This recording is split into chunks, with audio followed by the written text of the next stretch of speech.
Bueno, continuamos con El Gran Desconocido, un capítulo más en este 2025, felices de poder transmitir todo lo que el Espíritu Santo hace en la vida de las personas. Lo ha hecho en mi vida, lo ha hecho en mi familia, y bueno, y escuchar los testimonios que llegan acá para contarnos su experiencia, pues finalmente me llenan demasiado el corazón, y hoy tengo el gran honor de presentarles a Erika. Erika, te damos la bienvenida y te damos también las gracias por haber aceptado el espacio y por venir a abrir tu corazón.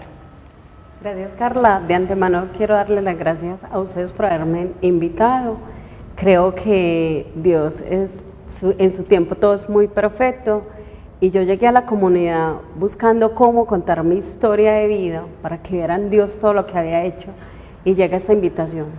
Con muy poco tiempo en la comunidad, pero llegó la invitación y yo dije, es el tiempo de Dios, perfecto. Qué maravilla. Muchísimas gracias por haberme invitado. Me alegra mucho saberlo, no lo sabía porque apenas es que estamos teniendo como de entrada este contacto, pero qué bendición que ya lo venías como anhelando, sí. O sea que Dios sí cumple los anhelos del corazón, ¿cierto? Total. Bueno, Erika, entremos en contexto, cuéntanos quién eras tú, qué pasaba contigo antes de conocer de Dios y entrar en esta experiencia mucho más profundo. Bueno, entonces soy Erika, soy la mayor de 6 hermanos. Mi hogar es un hogar católico, mi mamá es demasiadamente entregada a Dios. Sin embargo, mi mamá tuvo unos cimientos de fe muy aferrados al miedo, a que todo era pecado. Entonces siempre, aunque íbamos a las eucaristías, participábamos en los grupos de la comunidad, pues siempre era, Eri, no puedes hacer eso porque es pecado.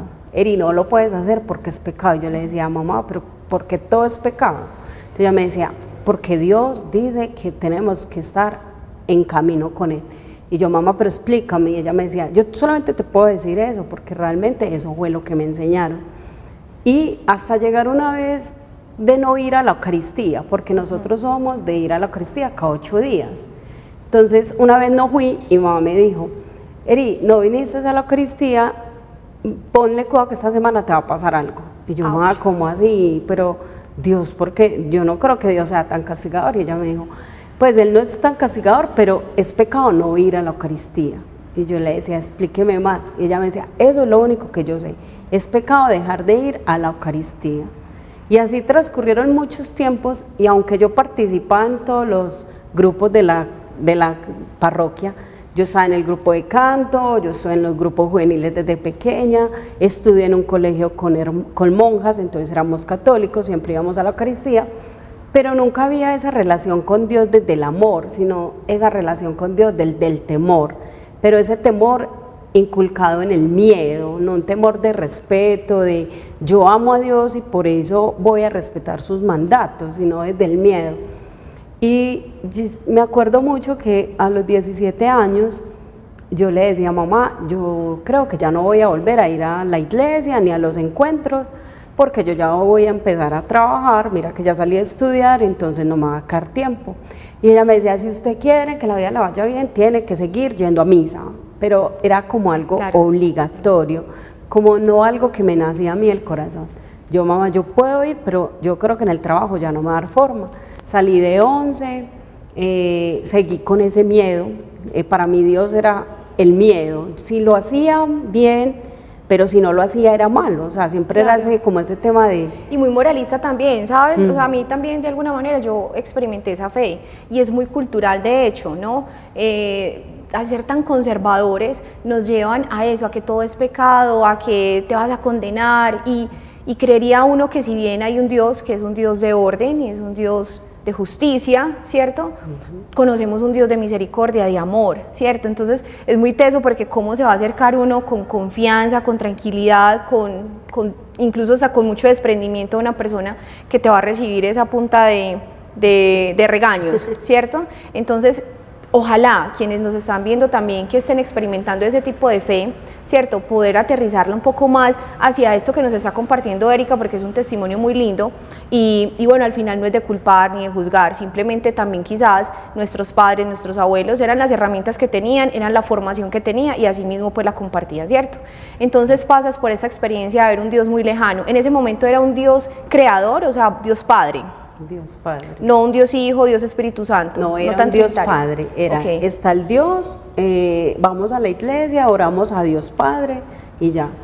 Entonces así transcurre pues como el tiempo de mi juventud, de mi niñez, conociendo pues a un Dios, aunque participamos de todos los sacramentos. Mamá era muy católica del bautismo, de la primera comunión, de la confirmación, para renovar que la fe en Cristo. Pero yo le decía, mamá, ¿cómo es esta fe? ¿Esta fe es desde el temor o cómo es la fe? Y ella nunca supo explicarme. Pues a los 17 años termino de estudiar mi bachillerato, empiezo pues en mi jornada laboral y me voy alejando un poco de Dios, a lo que ya venía pues acostumbrada a los grupos de oración, perdón, a los grupos de la iglesia, el grupo juvenil, el canto, y solamente empecé a ir a algunas eucaristías realmente, porque trabajaba de lunes a domingo, entonces hay veces no me daba tiempo. Así transcurrió todo ese tiempo y a los 23 años recuerdo mucho que empecé una relación sentimental. Y esa relación sentimental fue marcando en mí muchos temas de inseguridad, porque era una persona demasiadamente del mundo. Yo no era tan del mundo, yo no era de fiesta, yo no era de irme a rumbear a una discoteca, sino que lo mío era más familiar, más de casa.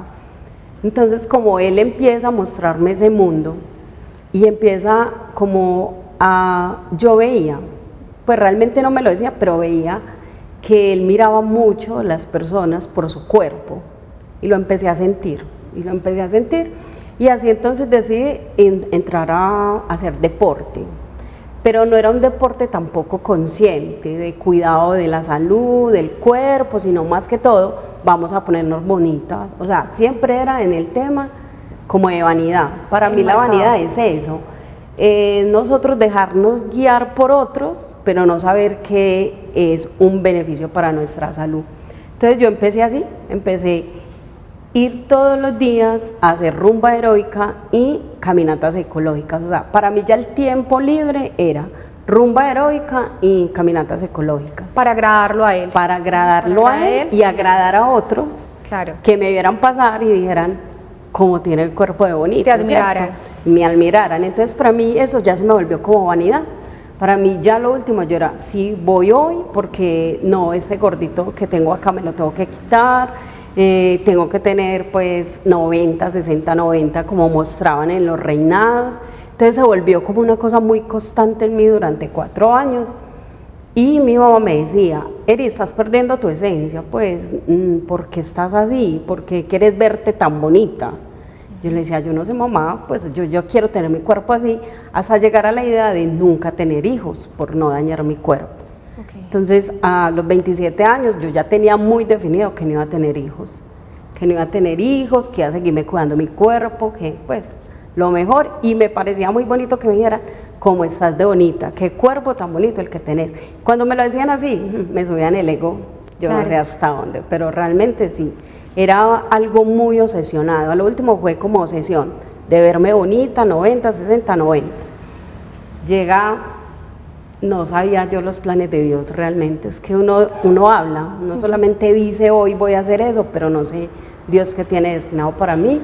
Él nunca me abandonó, o sea, yo siento que nunca me abandonó, Él siempre estuvo conmigo en todo este camino, sin embargo dejó que viviera eso, con el objetivo de que en algún momento cuando Él me volviera, nos volviéramos a encontrar, fuera una relación súper diferente.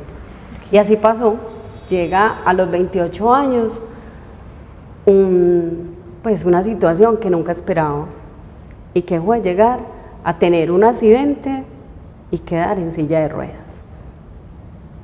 Ahí sí se vino el mundo encima, ahí sí mi cuerpo ya dejó de ser mi cuerpo, lo que tengo que cuidar, sino ahora qué voy a hacer para caminar. Claro. Y fue muy teso tener este accidente cuando yo tenía supuestamente mi vida ya toda organizada. ¿Tenías cuántos años? 28. 28. A los 28 años. Realmente fue un accidente que todo el mundo dirá, fue en moto, y eso es lo que más me dicen. ¿Tu accidente fue en moto? No, realmente estaba en mi casa, estaba con mi mamá, éramos familia de comer arepa con maíz molido, y a mí me gustaba mucho ayudarle a mi mamá en la cocina, pues yo soy la mayor de 6 hermanos, todos éramos pues ahí seguiditos, entonces yo le dije, mamá, era un domingo, mamá, vamos a moler, vamos a hacer el desayuno, hoy cumpleaños mi hermana, entonces por la tarde vamos a hacerle algo bonito para que vengan todos los amiguitos de ella y compartamos. Mi mamá me dijo, listo, vamos a moler, eran las 9 de la mañana, un domingo, todos nos levantamos súper juiciosos, yo empiezo a moler, mi mamá empieza ahí a estar en el fogón volteando las arepas, armándolas. Cuando yo escucho en la terraza del segundo piso de mi casa a mis sobrinitos, ellos tenían 6 años y 8 años. Entonces yo los oí muertos de la risa, o sea, están tan felices y yo, mamá, yo ya vengo. Yo estaba en el primer piso, mamá, yo ya vengo. Mi mamá me dijo, listo, hija, vaya a ir armando, que yo ya le molí bastantes copas de maíz, vaya a ir armando las arepas que ya vuelvo. Cuando yo llegué a las escalas para subir a la terraza del segundo piso, me espera mi sobrinito con una cocada de agua. Él se me escondió detrás de la puerta y cuando me vio subir me tiró el agua. Entonces soltamos toda la risa y empiezo yo a jugar con ellos, de allí para acá, de allí para acá, de esquina, y ellos muertos de la risa. Entonces estaba jugando mi hermana, una hermana que me sigue a mí, mis 2 sobrinos, otras 2 hermanitas pequeñas. Cuando de un momento a otro mi sobrino dijo, tía, le voy a tirar más agua, le voy a tirar más agua. Entonces mi hermana, la que me sigue a mí, nos cogimos de la mano y empezamos desde una esquina a la otra y nos fuimos tan fuerte que llegamos al muro de esa terraza y lo desplomamos y caímos en el primer piso, en el tejado de una casa, y se desplomó todo el muro, todo el techo, pues esa casa quedó impresionante. Me acuerdo mucho cuando iba en el aire, perdí el conocimiento, yo sí me acuerdo que yo iba en el aire y ahí ya no me acuerdo cómo fue mi caída. Caí supuestamente porque mi hermana cayó, sin embargo no le pasó nada, ella fue la que se levantó, yo sí estaba tirada en el piso, me salía sangre por la boca y todo el mundo muy asustado porque escucharon el estruendo demasiadamente fuerte, como se desplomó todo el techo, pues la casa se volvió nada. La gente, al ver todo esto, nosotros vivimos en un callejón en la ciudad de Medellín, en el barrio Manrique, vivimos en un callejón, y la gente, por auxiliarme, de ver que estaba botando sangre por la boca, pues claro, llegó y me cargaron para poderme sacar a la carretera, y de ahí pues yo iba inconsciente, pero mi hermana decía que yo iba botando mucha sangre, ya todo el mundo se desplomó. Me llevaron a la unidad intermedia más cercana de ahí del barrio. Cuando llegamos a la unidad intermedia le dijeron a mi mamá que a mí pues no me podían atender ahí, que teníamos que irnos para el hospital. En ese entonces yo trabajaba, tenía EPS, entonces claro, ellos validaron que que EPS era la que a mí me manejaba y me dijeron, te puedes ir para el Pablo Tobón. Le dijeron a mi mamá, llévala al Pablo Tobón, pero entonces allá hicieron todo el trámite para que llegara una ambulancia y me hiciera el traspaso. Recuerdo mucho, yo todavía aún sentía que yo estaba como por allá, o sea, como que yo no me acordaba si qué era lo que había pasado, pero recuerdo mucho que en el camino cuando iba, mamá iba al lado mío y me llevaba, cogía la mano, y yo recé mucho al Padre Nuestro, eso sí lo tengo muy presente, o sea, sentí a Dios tan cerquita que fue tanto sentirlo que empecé a rezar el Padre Nuestro, y yo era, Padre Nuestro que estás en el cielo, Padre Nuestro que estás en el cielo, y lo rezaba, y mamá decía, lo rezabas 1000 y otras veces durante el camino, o sea, ese camino para nosotros fue muy largo, mamá decía, fue muy largo, pero el solo hecho de escucharte rezar el Padre Nuestro, había un Dios ahí, o sea, estaba Dios con nosotros, sin saber lo que nos iba a esperar allá en el Pablo Tobón. Llegamos al Pablo Tobón, ahí me invitó pues a urgencias. Ya mi mamá, pues el médico que me examinó le dijo que literal pues que en el momento por mí lo poco que podían hacer era esperar a que me operaran, pero que era demasiadamente poco lo que iban a hacer por mí porque yo tenía la columna vertebral fracturada completamente. Entonces que para ellos no era posible que yo volviera ni a sentarme en una silla de ruedas, que iban a hacer lo medianamente posible para poder al menos que yo me quedara en la cama acostada y tuviera como un sentido pues de la vida, pero que literal pues, pero que todo ya pues corría de cuenta era el médico. Entonces mamá le dijo que no iba a ser el médico, sino que era Dios el que iba a estar ahí en esa cirugía y que ella sabía que Dios no me iba a dejar tirada en una cama, que Él iba a hacer todo lo posible. Y desde ahí empieza una relación muy bonita con Dios. Mi mamá, que estaba tan alejada de Él, porque hubo un tiempo que mamá también se alejó de Dios, pero en ese momento empieza una relación muy bonita. Ella me deja allá en la habitación, ella se va para el oratorio y empieza a hablar con Dios, a decirle que pues que es cierto. Yo aún seguía inconsciente en medio de mi dolor, muy fuerte el dolor, lloraba mucho. Yo no entendía qué me había pasado realmente. Ya cuando el médico dijo que me iban a operar, pues ellos ya me tenían que contar por qué me iban a operar. Cuando me contaron, yo como que aún todavía no, yo decía, esta fractura, esto es como la fractura de un pie que dentro de 3 meses yo vuelvo a caminar. O sea, ese era mi pensar, ese era mi pensar y siempre era ese pensar. Yo vuelvo a caminar a los 3 meses, yo vuelvo a caminar a los 3 meses, ya me operaron.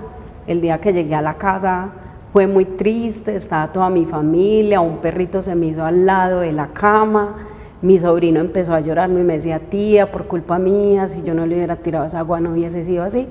Sin embargo, nosotros ahí empezamos un proceso muy bonito con Dios, porque era Navidad.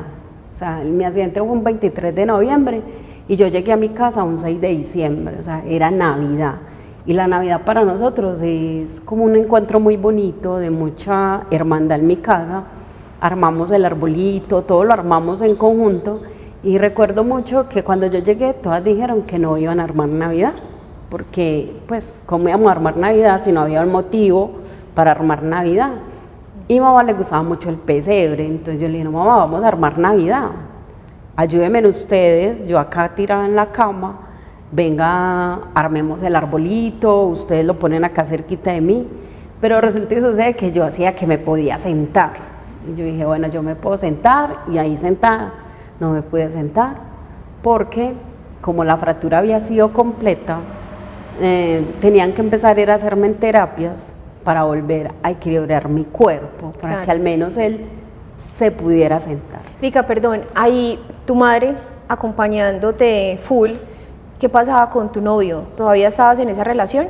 Ah, sí, bueno, sí, todavía estaba en la relación con mi novio. Él estuvo presente, bien, sí, se puede decir bien. Si ustedes ven, en diciembre pues todo mundo se desfoca, entonces es en la salida, los amigos, la rumba, la fiesta, la invitación. Aunque estuvo conmigo, pues había momentos que él estaba en sus rumbas, en sus cosas, pero sí estuvo ahí conmigo, pues acá hagamos este paréntesis, 1 año después de mi accidente. Listo. Él estuvo conmigo, ya ahí pues armamos Navidad, fue un diciembre triste, en la casa a pesar de todo era triste, pero mamá decía, tenemos al menos la fe de que tienes vida, y desde que tengas vida hay esperanza. ¿Y cuánto duró la recuperación?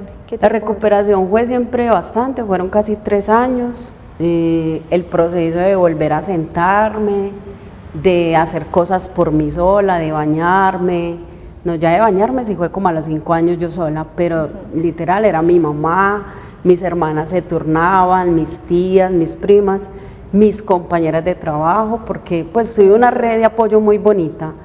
Y sentía mucha gente orando por mí, o sea, siempre que iban me decían, Eri, estamos orando por ti, tú te vas a parar de esa cama, tú vas a volver a caminar. Siempre te acompañó. O sea, y es más, en ese momento, en ese tiempo de recuperación, ¿recordabas ese momento que ibas como en la ambulancia, que hacías el Padre Nuestro, todo eso? ¿Conectaste con esa experiencia? Lo tuve demasiadamente presente, y yo una vez me acuerdo que lloré mucho, ese día sí no me aguanté, o sea, yo decía, ¿por qué a mí Dios? O sea, yo le decía, ¿por qué a mí Dios? O sea, yo me he manejado bien, o sea, mi vida ha sido normal, tranquila, yo no he hecho cosas, yo no mato, yo no robo, como lo que siempre pensamos, que es que siempre son las cosas grandes las que Dios ve, pero hay cosas pequeñitas que también Dios ve y que hay que también asumirlas. Claro. De pronto el no tener ese encuentro real con Él no me hizo de pronto saber que estaba ahí siempre conmigo, Él siempre sosteniéndome y yo pensando que me había dejado. Y ya, normalmente pues pasó todo el proceso, llegó una señora, ahí sí fue el encuentro muy real con Dios.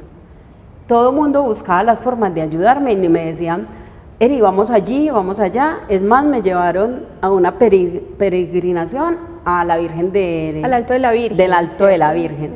Sí, y fue bonito porque fue mi hermano y fue mi novio. Sí. Ellos dos cogieron esa silla de ruedas y eso parecía como una procesión, todo el mundo. Entonces, la gente que ya me iba viendo se unía y les ayudaba a ellos. Okay. Y llegamos allá, ellos con la fe intacta también le decían a la Virgen Santísima que me sanara.